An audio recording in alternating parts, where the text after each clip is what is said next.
Hola, voy a empezar con la clase de hoy, que como estáis viendo en vuestras pantallas vamos a pegar un pequeño salto y vamos a pasar al tema 9, que se titula la geosfera, las rocas y los minerales. Los temas que nos quedan los vamos a ver en el orden inverso. Vamos a ver primero este tema 9, luego vamos a ver el tema 8 que trata sobre la atmósfera y la hidrosfera y vamos a terminar con el tema 7 que trata sobre el universo. El tema 9 es un tema que os suele parecer complicadillo, a algunos os parece difícil, a otros nos gusta, a otros por ejemplo os encanta. Aquellos que coleccionaréis minerales o jugáis al Minecraft os suele gustar mucho este tema, hay de todo, pero sí la verdad que no es uno de los temas más fáciles. Yo creo de los más difíciles que hay en este trimestre, por eso prefiero ahora ver este tema un poquillo más complicado y luego acabar con los temas más sencillitos para vosotros. El tema 10 presencialmente casi nunca llego, por lo tanto este año que vamos un pelín más lentos con las clases online, no creo que tampoco lleguemos. Entonces el tema 10 podéis olvidaros ya de él. ¿Por qué prefiero dar ahora el tema 9? Va a tener importancia por dos razones. En cursos posteriores, en tercero de la ESO, que es obligatoria, biología y geología, en cuarto de la ESO será optativo y en bachillerato también, pero se van a llamar biología y geología, es decir, siempre va a haber una parte de geología. Y para comprender bien esa parte de geología es necesario haber estudiado este tema 9 sobre las rocas y los minerales, porque si no se conocen bien las rocas y los minerales, luego muchos conceptos que van a aparecer en las partes, en los temas de geología, en cursos superiores no lo vais a entender bien. Además, Linares, como sabéis, tiene su pasado minero. Hemos vivido gracias a la geosfera, a extraer rocas y minerales de nuestro interior, del subsuelo que hay en Linares. Hemos vivido de ello, es nuestro pasado, forma parte de nosotros. Entonces, por otra parte, también tiene su importancia aquí en Perito, donde se estudia la ingeniería de las minas.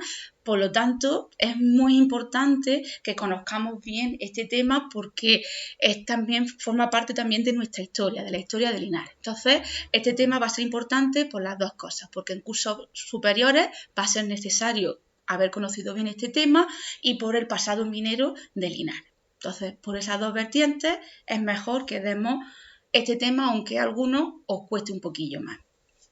Vale, pues pasamos al primer apartado, que se llama la Tierra y su geosfera. Es el punto que voy a explicar hoy. Lo voy a poner un poquito más grande. Entonces vamos a empezar con este apartado primero.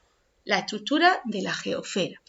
La geosfera es la parte sólida de nuestro planeta. Aquí vamos a recordar una cosa que vimos en el tema 1, que fue hace ya mucho tiempo, fue al principio de curso.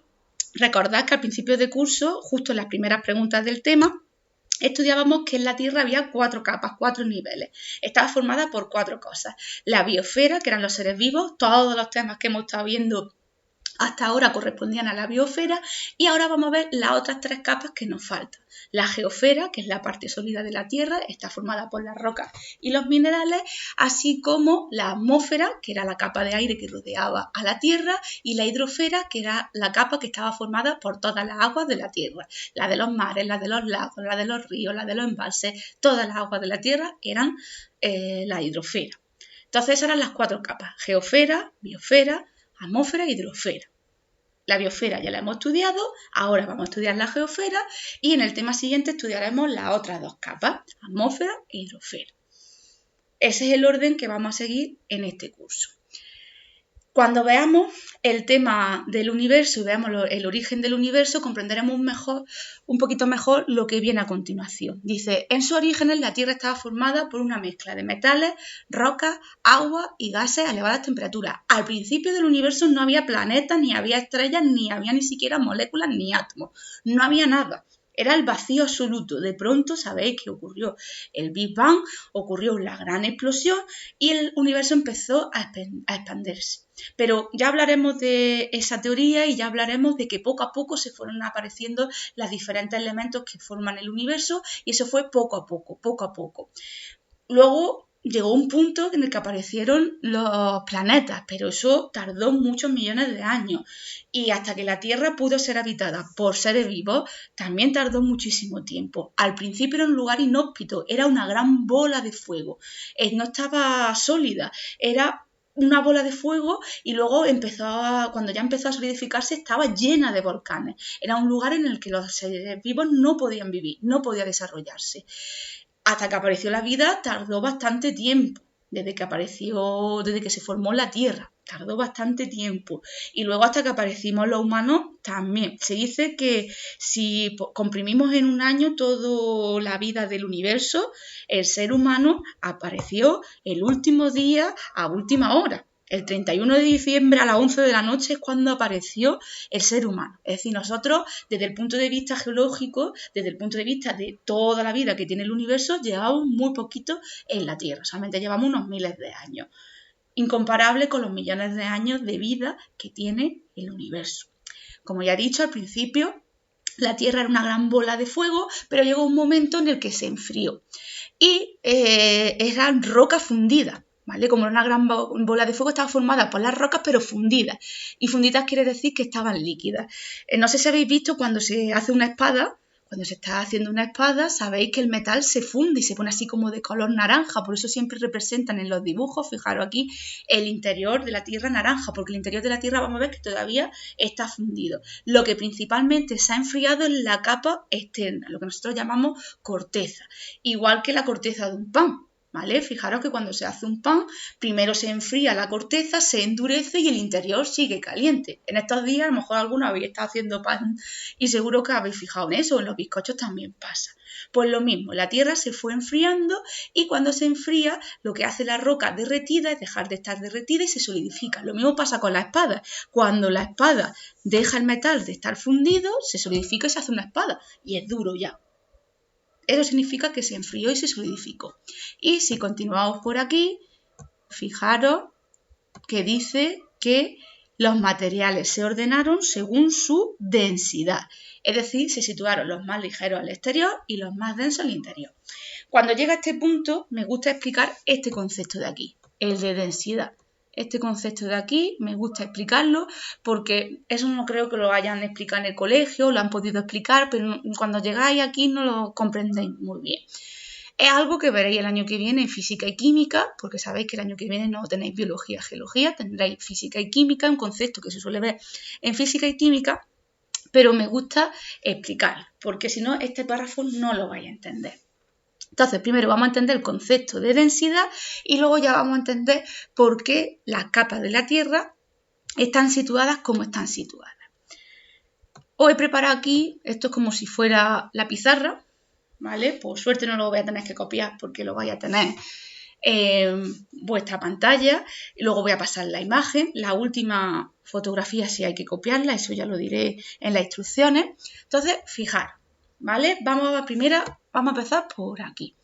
En física y química, las cosas, para no tener que escribirlas tanto, se representan con unas cosas que se llaman fórmulas.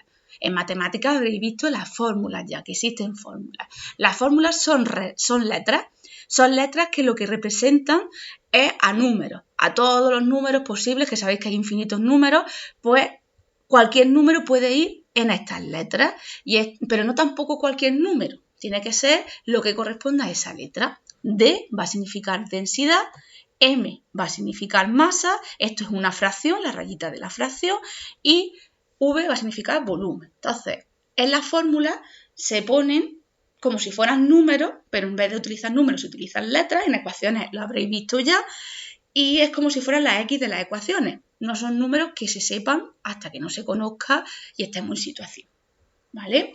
Entonces, es como si fuera una ecuación, pero todos son incógnitas. Ninguna de esas letras se sabe a qué número corresponde. Esto lo veréis sobre todo el año que viene. Es para que os vayáis familiarizando de que en la ciencia existen unas cosas que se llaman fórmulas y en matemáticas pues ya habréis utilizado muchas. Por ejemplo, si la masa de un objeto es 15 kilogramos y ocupa 2 metros cúbicos, la masa, sabéis que se representa con kilos y el volumen lo habréis estudiado o lo estaréis estudiando en matemáticas, puede ser litros o metros cúbicos. Pues en este caso se habla en metros cúbicos. Pues entonces, ¿qué hacemos? Pues hacemos una operación. Fijaros, aquí está diciendo que dividimos. Pues dividimos 15 entre 2, 15 kilos entre 2 metros cúbicos y nos saldría esto de aquí. Este es el resultado. No os voy a meter fórmulas, pero es para que acostumbréis a que existen fórmulas.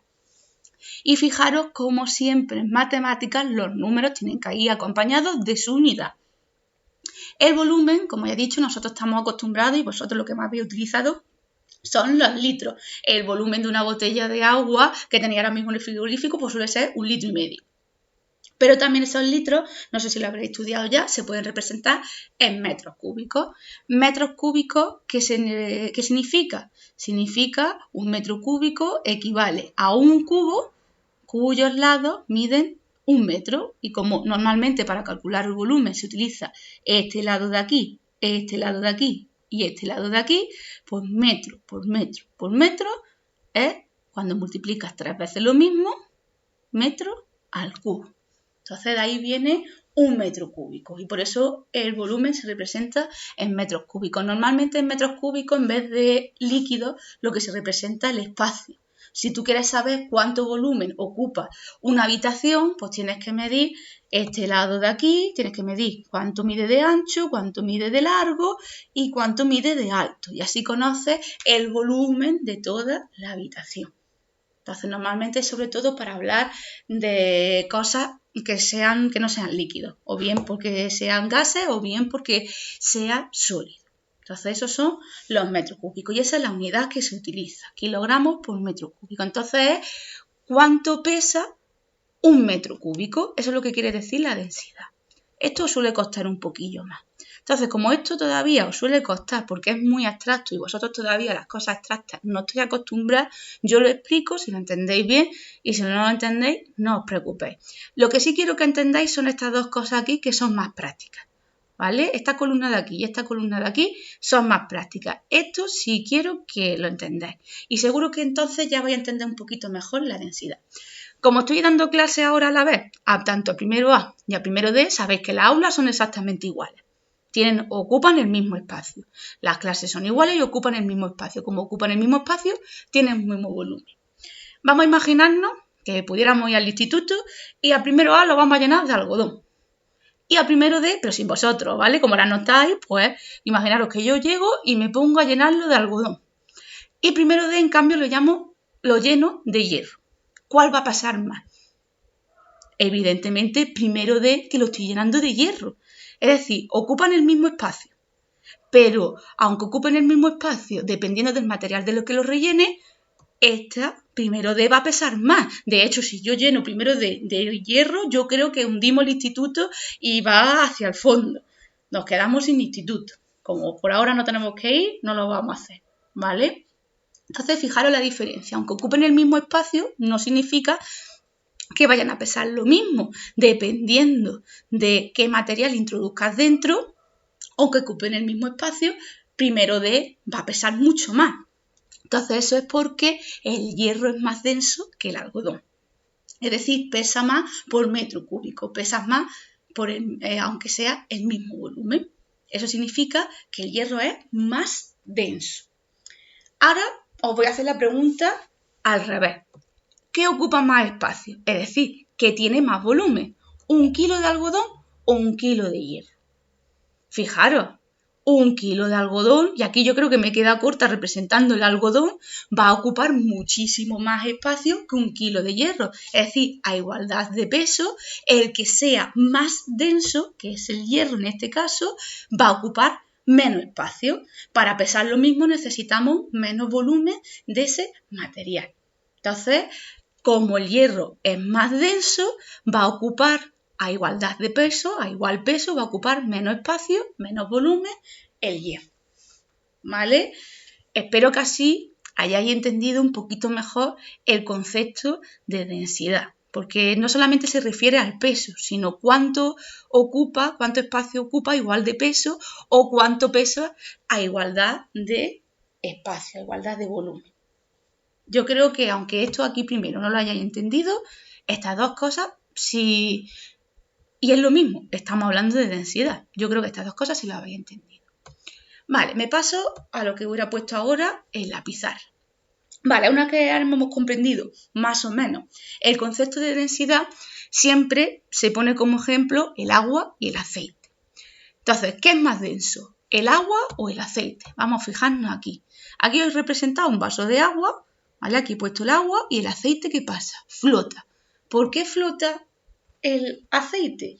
porque el más denso se hunde y el menos denso flota. Es decir, el agua es más densa que el aceite y por eso se va al fondo. El aceite es menos denso y flota. Aquí siempre no sé por qué me respondéis igual, me respondéis al revés. Decís que el aceite es más denso. Vamos a ver, ¿cómo va a ser más denso? ¿Cómo va a pesar más si está flotando? Hemos dicho antes que si llenamos primero A y primero D de materiales distintos, el que hemos llenado primero de hierro, el que se va a hundir, el que se va a ir abajo porque pesa más. Pues entonces aquí pasa igual, el que va a quedar abajo es el que más pesa. El aceite, como es menos denso, va a pesar menos, flota. Fijaros que si alguna vez habéis observado cuando se dejan las sartenes en el fregadero, el aceite se encuentra flotando sobre el agua porque es menos denso. Aunque no sé por qué nos da la sensación como es de color verde y el otro es transparente, parece que lo transparente tiene que pesar menos. Y no, fijaros, el agua va a ser más densa. Y fijaros también una cosa, aquello que es más denso se va al fondo y aquello que es menos denso flota. Pues lo mismo ha ocurrido con las capas del interior de la Tierra. Las más densas se han ido al fondo y las menos densas se han quedado en la superficie. Entonces, las capas se encuentran ordenadas por su densidad, corteza, manto y núcleo, siendo, fijaros, la densidad aquí es menor y aquí es mayor. La densidad va aumentando en este sentido. La capa más densa es el núcleo y la que flota, la que queda arriba, es la menos densa, que en este caso es la corteza. ¿Vale? Espero que hayáis comprendido el concepto de densidad y que hayáis comprendido por qué se ordenan así las capas del interior de la Tierra. Cuidado, no confundir las capas del interior de la Tierra, que es lo que estamos viendo aquí, con lo que he dicho al principio de la pregunta, que eran las grandes capas de la Tierra. ¿Vale? Porque si os pregunto cuáles son las capas del interior de la Tierra, tenemos que contestar corteza, manto y núcleo. Y si en cambio os pregunto cuáles son las grandes capas de la Tierra, sin decir interior, ahí sí nos estamos refiriendo a biosfera, geosfera, atmósfera e hidrosfera. ¿Vale? Entonces tenéis en cuenta que es el interior de la Tierra. Y eso es justo lo que vamos a estudiar ahora, cada una de las capas del interior de la Tierra. Ahora que ya hemos comprendido por qué se han ordenado así la corteza, el manto y el núcleo, que por favor hay que saberlo ya en orden, desde el más externo al más interno, corteza, manto y núcleo, que eso sí lo habéis estudiado en el colegio, eso lo sabéis muy bien, aunque pasa que vamos a darle un poquillo de vuelta a la tuerca y vamos a complicar un poquito más esas tres capas. Vamos a ver que en realidad esas tres capas se dividen cada una a su vez en dos capas, pero eso lo vamos a ver después. Entonces, fijaros. Vamos a empezar por la primera capa. La primera de capa, como conocéis vosotros, es la corteza. Es la capa más externa. Como ya he dicho, la corteza es como la costra que rodea, como la corteza del pan. Por fuera se solidifica y se hace una capa fina porque es la que está en contacto con el aire. Pues lo mismo le pasó a la Tierra. La corteza es una capa finita, más dura, pero no más densa, es menos densa. Que sea dura no quiere decir que sea densa, ¿vale? Que eso también lo confundí. Es la capa más externa, la más estrechita, la más finita, eso significa de menor espesor, que está compuesto por rocas sólidas y rígidas, es decir, son duras. Las rocas, vosotros cuando pisáis tierra es duro, si os subís encima de una roca es dura, pero ligera. Entonces hay que tener cuidado que sea duro no significa que sea que pese más. No tiene por qué. Dentro de las rocas, pues hay rocas que pesan más y rocas que pesan menos. Y todos son rocas, todas están duras. Entonces, en este caso, las rocas menos densas, las más ligeras, quedaron en la superficie formando la corteza. Las más duras, las más pesadas, pues en cambio se quedaron en el centro de la Tierra. ¿Qué le pasa a la corteza? La corteza va a ser más fina en los fondos oceánicos, donde mide aproximadamente unos 10 kilómetros, y en los continentes va a tener mayor espesor, donde mide aproximadamente 70 kilómetros. Vámonos a este dibujo de aquí, este que estoy aquí señalando. Fijaros, ¿por qué va a medir más la corteza en el continente que en el fondo oceánico? Fijaros, en el continente que va a haber montañas. Por ejemplo, vamos a pensar en el Everest, que es la montaña más alta de la Tierra, del planeta. Pues fijaros qué espesor, recordad, espesor es la profundidad, lo gordita que es esa capa. Todo esto sería el espesor de la corteza continental. Pues puede llegar a medir hasta 70 kilómetros. En cambio, la corteza oceánica, fijaros, no solamente es que sea finita, sino encima que tiene el agua. Pues cuando veamos nosotros el mar, hay kilómetros de agua. Fijaros que en la fosa de Mariana hay hasta 11 kilómetros de profundidad, hasta que si llega a la Tierra, fijaros la cantidad de agua que hay encima. Pues luego la corteza oceánica va a ser muy finita. Fijaros, por eso llegan a más que a medir aproximadamente unos 10 kilómetros de espesor. Porque no solamente es que no haya montaña, sino que está mucha cantidad de agua y lo que va a ser tierra, el agua es hidrosfera, el agua no es geosfera. Entonces lo que va a formar la corteza oceánica va a ser este poquito de aquí.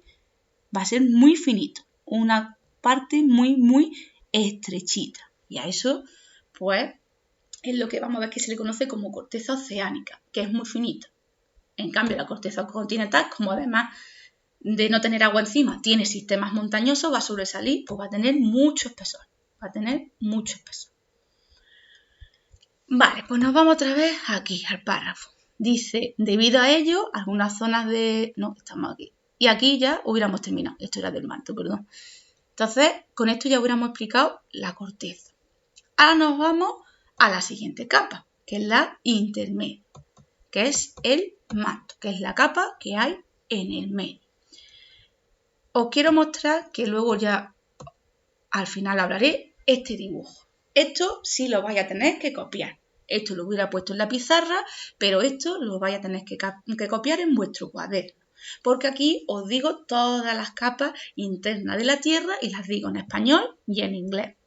Si hay alguna letra, algo que no entendéis, por favor preguntadme y os lo traduzco, ¿vale? Porque hay algunas palabras que a lo mejor con mi letra no la entendéis bien. Entonces, fijaros, hemos dicho que la Tierra se va a dividir en corteza, manto y núcleo. Son las tres capas, las tres grandes capas. Pues luego cada una, fijaros cómo se divide a su vez en dos.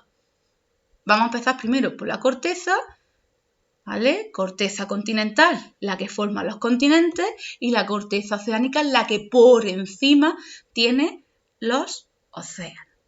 Entonces, la corteza se va a dividir en esas dos. Corteza continental y corteza oceánica. Luego el manto se va a dividir a su vez en dos y luego el núcleo en otras dos. Entonces ya hablaré al final de esta imagen, pero para que veáis que no solamente son corteza, manto y núcleo. Fijaros que en el libro lo han hecho así como en 3D muy raro. Si alguna vez os pido dibujar el interior de la Tierra con sus capas, lo podéis hacer así. Hacéis un quesito, es como si fueran 2 dimensiones en lugar de 3, como viene en el libro. Y esto es un dibujo mucho más sencillito que el que tenéis en el libro y el que siempre habréis visto para representar las 3 capas de la Tierra. Seguimos con el manto. Nos vamos al libro otra vez y seguimos con el manto. Dice, es la capa intermedia, es la capa que está en el medio, con un espesor de 2.900 kilómetros. Fijaros, a ver, os voy a poner otra vez. Es decir, todo esto es el espesor del manto y llega hasta los 2.900 kilómetros. Fijaros que la corteza es que son 10-70 kilómetros nada más. En proporción con todo lo que hay de manto y con todo lo que hay de núcleo, la corteza es muy, muy finita. Son muy pocos kilómetros. Son solamente entre 10 y 70 kilómetros. El manto y el núcleo miden mucho más. Fijaros, con espesor estamos diciendo que todo esto mide 2.900 kilómetros. Va a ser la profundidad hasta la que va a llegar el manto.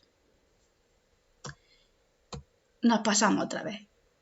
Es más densa que la corteza. Hemos dicho que conforme va llegando hacia adentro, va aumentando la densidad. Pues el manto tiene que ser más denso que la corteza y veremos que el núcleo es más denso que el manto y que la corteza. Y su temperatura va a ser muy elevada, tan elevada que las rocas en el interior del manto se encuentran fundidas. Como cuando he hablado antes de la espada que se estaba fundiendo y que estaba hecha de metal fundido, ese color naranja, pues igual. La roca ya hace tanta temperatura que se derrite, se funde, está líquida. Es un líquido raro, pero eso ya hablaré en cursos superiores. Por lo tanto, el interior de la Tierra, el manto, va a estar líquido, va a estar fundido. ¿Cómo sabemos eso? Pues eso lo sabemos por los volcanes.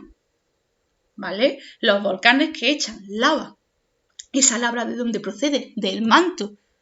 Lo único que en el manto, en vez de llamarse lava, se llama magma. Pero que sepáis que la lava y el magma es lo mismo.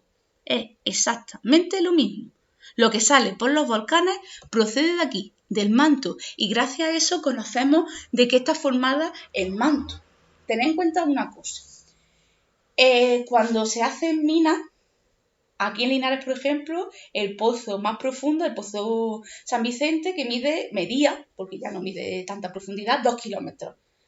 No suelen las minas 1 o 2 kilómetros. Si alguna vez habéis ido al pozo San Vicente y habéis tirado una piedra, sabéis que se escucha, y ahora mismo ya están llenos de agua. Las minas en el interior de Linares, las minas de Linares, su interior están llenos de agua. Los ingleses trajeron una técnica que lo que hacía era extraer ese agua y gracias a eso se podían llegar a tanta profundidad. Ahora, como esa técnica ya no se utiliza, pues todas nuestras galerías de nuestras minas están inundadas de agua. Si habéis tirado una piedra, fijaros lo que tardan y se sigue escuchando pla, pla, pla, pla, y son unos 700 metros. Pues imaginaros 2 kilómetros.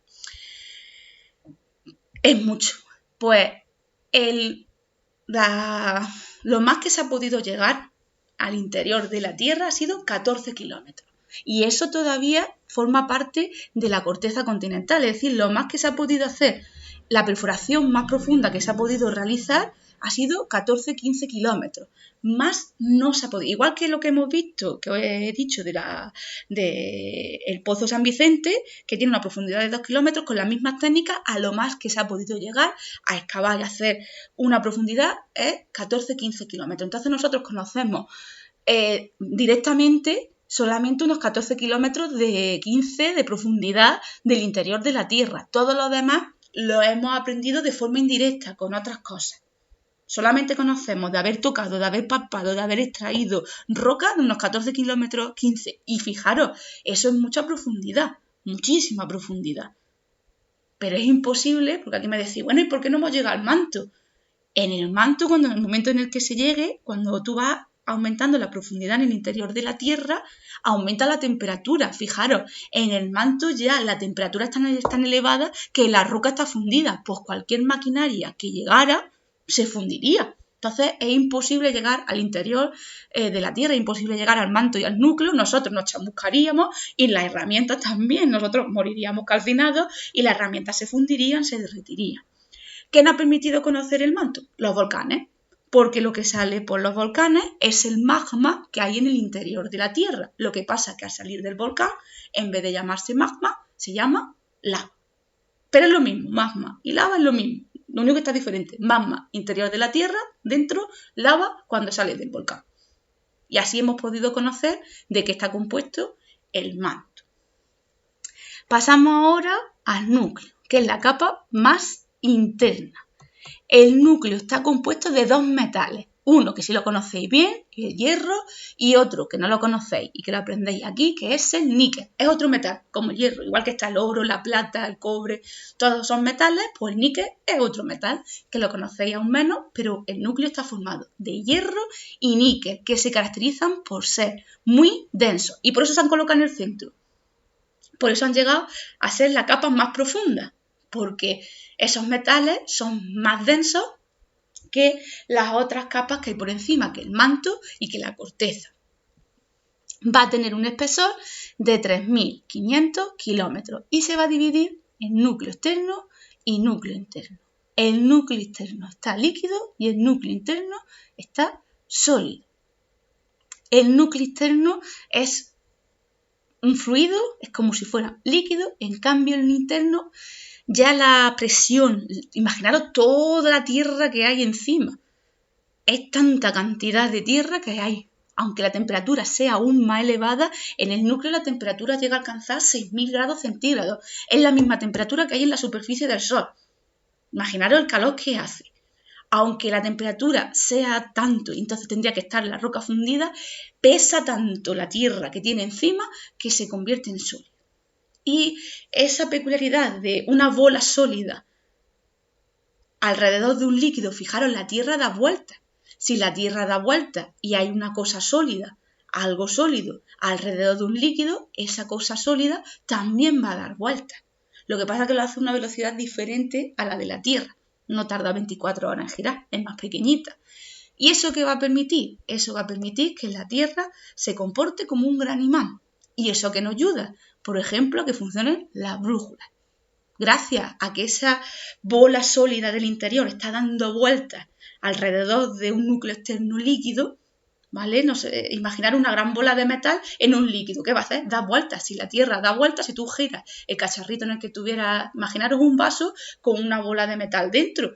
Si el vaso gira, pues la bola de metal también va a girar y a diferente velocidad que el líquido, porque pesa más.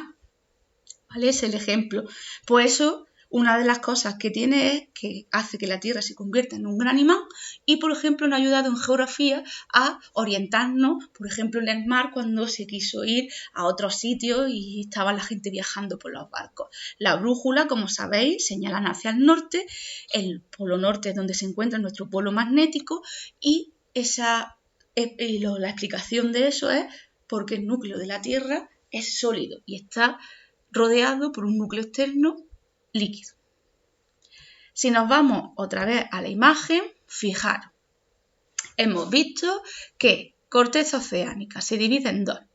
Corteza oceánica no, corteza. Se divide en dos, corteza oceánica y corteza continental. La continental forma los continentes y la oceánica debajo de los océanos. Su espesor, entre 10 y 70 kilómetros. Las 70 kilómetros corresponden a la corteza continental y los 10 kilómetros a la oceánica. Ya he dicho por qué. Fijaros, el manto, que aunque no lo dice el libro, aquí yo lo pongo. El manto se divide en manto superior e inferior. Cuidado que es diferente. Fijaros, núcleo externo, núcleo interno. Es diferente. Manto superior, manto inferior. Núcleo externo, núcleo interno. Hay que saberse ya que esas tres grandes capas del interior de la Tierra se dividen a su vez en dos y saberse los nombres. Son sencillitos. Superior porque está encima, inferior porque está debajo. Externo porque está afuera, interno. En inglés, fijaros, no se calienta mucho la cabeza. Y en inglés utilizan el mismo adjetivo. Recordad que los adjetivos en inglés van delante. Outer para mantle, inner mantle, outer core, inner core. Fijaros que aquí, pues, es más sencillito y repiten el mismo. En español no. Manto superior, manto inferior, núcleo externo, núcleo interno. Y también hay que aprenderse estas profundidades. Como ya hemos dicho, corteza entre 10 y 70 kilómetros, el manto llega hasta los 2.900 kilómetros y el núcleo llega hasta 6.371 kilómetros. Esperad un segundillo que conecte la batería. Como siempre, se agotan cuando menos deben. Vale, ya. Solucionar. 2.900 kilómetros, 6.371 kilómetros de profundidad. El núcleo llega hasta, es decir, que el centro de la Tierra se encuentra aproximadamente, sabéis que la Tierra está achatada, entonces no va a medir todo igual, vamos a suponer que la Tierra es una gran circunferencia, una gran esfera, pues el centro de la Tierra se encuentra a 6.371 kilómetros. Cuidado, 6.371 kilómetros es el radio de la Tierra. Si queremos conocer el diámetro de la Tierra, es decir, cuánto, si nosotros queremos atravesar toda la Tierra, cuántos kilómetros tendríamos que atravesar desde un punto hasta otro, pues lo que tendríamos que hacer para calcular el diámetro, esto son cosas de matemáticas, es multiplicar por 2. Esto lo que nos está diciendo es el radio de la Tierra, a qué profundidad se encuentra el centro de la Tierra. Si queremos conocer cuántos kilómetros necesitamos para atravesar toda la Tierra, pues multiplicaríamos por 2. Y ya lo último que me queda de explicar, que es el último parrafito, y ya con esto terminamos la clase de hoy. Lo último que me queda por explicar es esto de aquí. Ya veréis en cursos superiores que esta clasificación es una de las dos que hay. En realidad hay dos clasificaciones, hay otra clasificación. No os digo cuáles son las diferencias entre las dos, porque son por razones físicas y químicas, y como eso todavía vosotros habéis visto muy poquito, por no decir nada, no nos vamos a meter. Pero que sepáis que hay otra clasificación del interior de la Tierra. Y en esa otra clasificación se hace referencia a la litosfera. ¿Vale? La litosfera es otro concepto y va a estar formada por la corteza terrestre y la parte superficial del manto. Entonces la litosfera es un poquito más que la corteza terrestre. Es la corteza terrestre y un poquito más del manto. El resto del manto es lo que hemos dicho que va a ser algo fundido, con una gran plasticidad. En realidad no es líquido total. En realidad es como una plastilina muy casi líquida. Está ahí en el límite. Y cuando sale por los balcones es cuando se hace líquida. Pero como eso son por cuestiones de geología y cuestiones de física y química, no me voy a meter más. Que sepáis que en realidad el manto es más como plastilina. Y gracias a eso, ¿vale? Gracias a que existe esta litosfera, es como si fueran, ¿habéis visto las galletas? No sé si como estamos tanto con repostería últimamente, ¿habéis hecho natillas que se le pone la galleta encima? Pues encima de esas natillas, que sería el manto, esa es la textura, estarían las galletas. Y las galletas van a representar una cosa que se llaman placas litosféricas, que no sé si lo habéis estudiado en geografía e historia, que es lo que se conoce, que vosotros para ahora lo tenéis que asociar más a los continentes. Los continentes sabéis que se han movido. Los continentes antes se encontraban todos unidos formando un gran supercontinente que era la Pangea.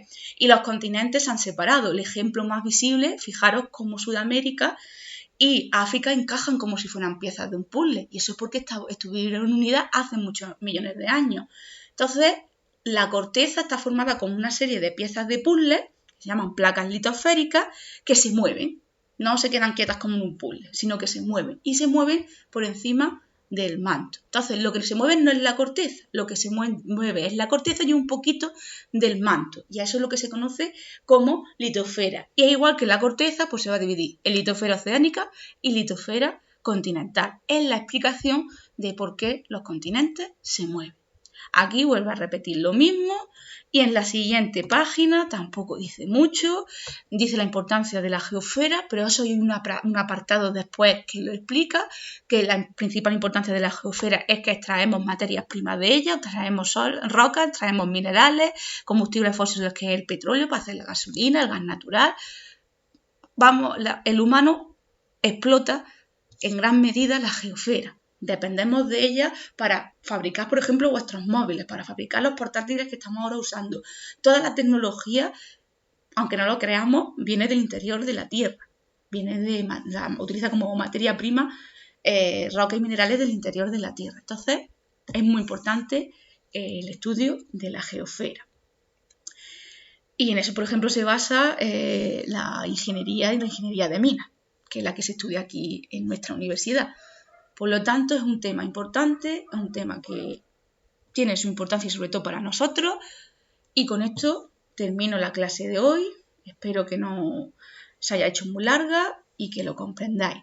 Cualquier duda, por favor, preguntad, ¿vale? Este tema es un poquito más complicado. Este tema tendríamos que escuchar varias veces las clases porque es un poquillo más difícil. No es tan bonito como el tema de los animales, que estábamos muy entretenidos, pero es importante. Espero que todos estéis bien. Un saludo. Adiós.